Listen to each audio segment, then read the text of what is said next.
What if the United States is currently walking blindly into a geopolitical trap that could end in the total collapse of its influence in the Middle East? We are told that all options are on the table and that the U.S. holds all the cards, but the reality on the ground paints a much more terrifying picture. The rhetoric coming out of Washington is sharp, focused, and aggressive. We hear officials talking about red lines and kinetic solutions as if war is just another line item on a spreadsheet. They point to operations like Midnight Hammer as proof that American resolve is unbreakable. But is it? Or are we looking at a house of cards waiting for the slightest breeze to bring it all down? The core of the argument for escalation is the threat of a nuclear Armageddon, yet there is a massive gaping hole in that logic. It isn't remotely clear that Iran even has the technology to produce a fully functional nuclear weapon at this stage. In fact, if we are talking about immediate nuclear threats, North Korea is miles ahead, yet the focus remains obsessively fixed on Tehran. It is a fascinating irony when you look at the history. Back in 2017, it was the U.S. administration that walked away from the JCPOA, an agreement that actually had the world's major powers, Russia, China, and the Europeans all pulling in the same direction to limit Iran's nuclear ambitions. By ditching that deal, the U.S. didn't just isolate Iran, it isolated itself. Now we find ourselves asking what the strategic interest even is. Why is the U.S. so intent on taking on a nation that, while geographically large and populated by over 92 million people, is an economic minor compared to the American powerhouse? To understand the danger, we have to look at the emotional landscape. Think back to 2003 and the invasion of Iraq. Whether or not you believe the legal foundations were shaky, there was a clarion call. The devastation of 9/11 provided a powerful emotional engine that unified the American public behind a military campaign. Today, that engine is dead. There is no equivalent spark to convince the average American that sending sons and daughters to a far-off land to fight a country that might not even have a bomb is worth the cost. Furthermore, we need to talk about the physical reality of military power. There is a dangerous delusion that aerial and naval firepower alone can win a modern war against a determined adversary. Yes, the U.S. Has an incredible amount of hardware in the region, perhaps the most since 2003. But hardware without a ground component is like a chess player trying to win without any pawns or knights. In 2003, when the U.S. stood against Saddam Hussein, it didn't just have ships and planes, it had a 300,000-man army sitting right on the border, ready to flow in at a moment's notice.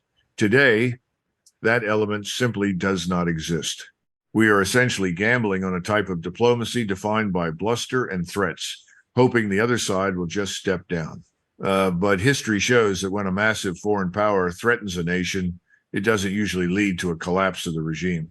Instead, it acts as a catalyst, mobilizing the population around their leadership in a defensive crouch.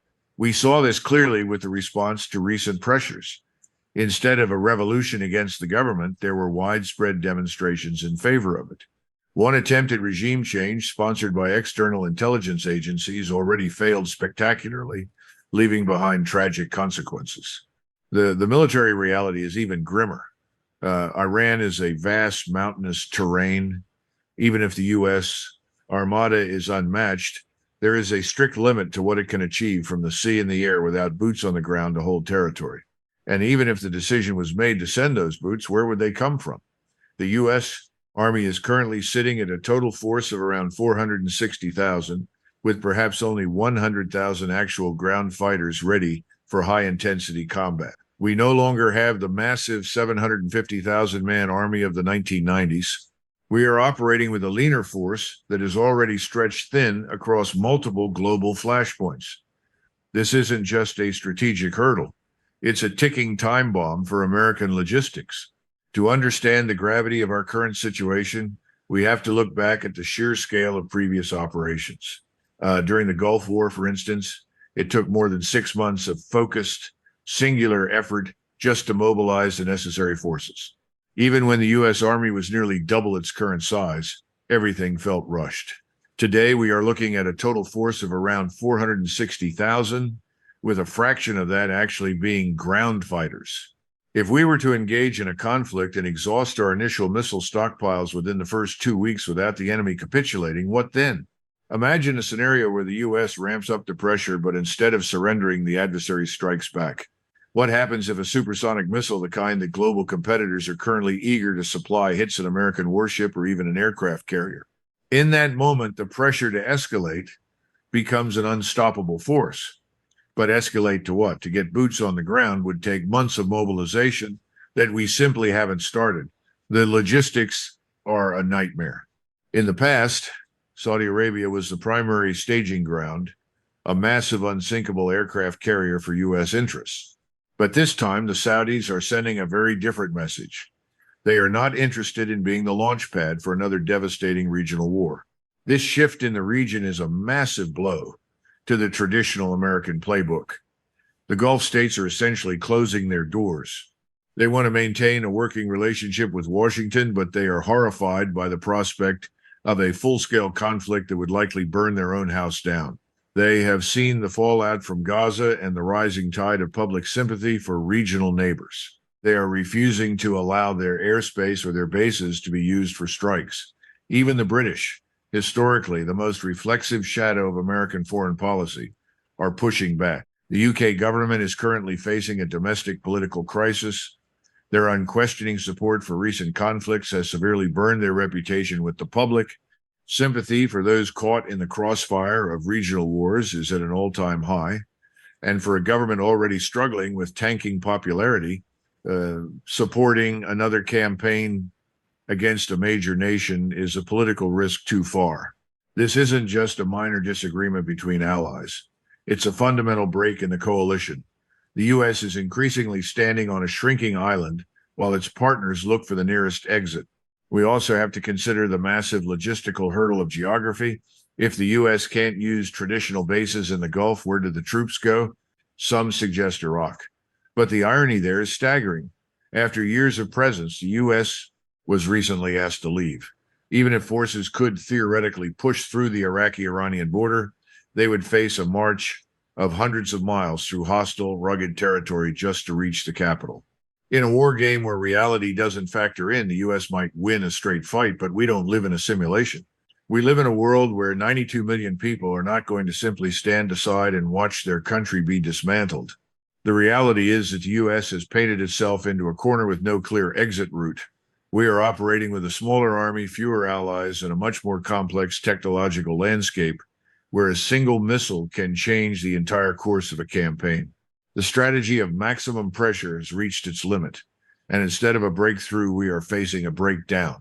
The regional powers like Qatar, who share vital resources and gas trades with their neighbors, have zero interest in seeing those assets go up in smoke.